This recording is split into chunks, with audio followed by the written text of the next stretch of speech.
আইয়ুব নবীর শরীর পছন্দ করে জিহ্বার মধ্যে এক কীড়া ফুঁকে ধরছে। এতদিন আইয়ুব নবী পোকার কামড় সহ্য করছে, একটা বারের জন্য আল্লাহর কাছে কোনো অভিযোগ করে নাই, আল্লাহর জিকির বন্ধ করে না। যেই মাত্র জিহ্বার মধ্যে কীড়া ফুঁকে ধরছে, আইয়ুব নবী একটা ডাক দিয়া কয়, আল্লাহ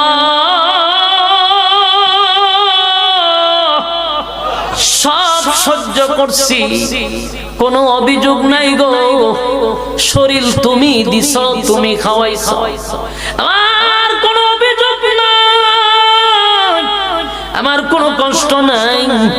কিন্তু আল্লাহ আজকে আর পারলাম না, যে জিহ্বাটা দিয়া আমি তোমার নাম উচ্চারণ করি গো মালিক, আমি তোমার নাম যখন জপি আমার শরীরে কীড়া পোকের কামড়ের চেয়ে তোমার নামের মজা অনেক বেশি।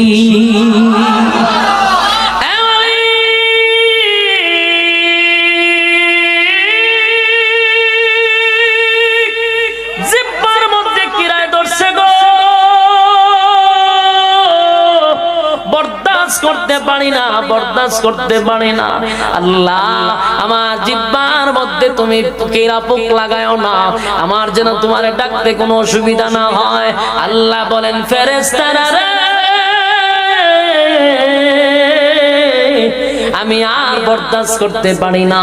আমার আইয়ুব আমার জন্য এই পরিমাণ ত্যাগ করছে, এই পরিমাণ কষ্ট করছে, একের পর এক পরীক্ষা দিছি, আমার আইয়ুব পরীক্ষায় ফার্স্ট ডিভিশনে পাস করছে।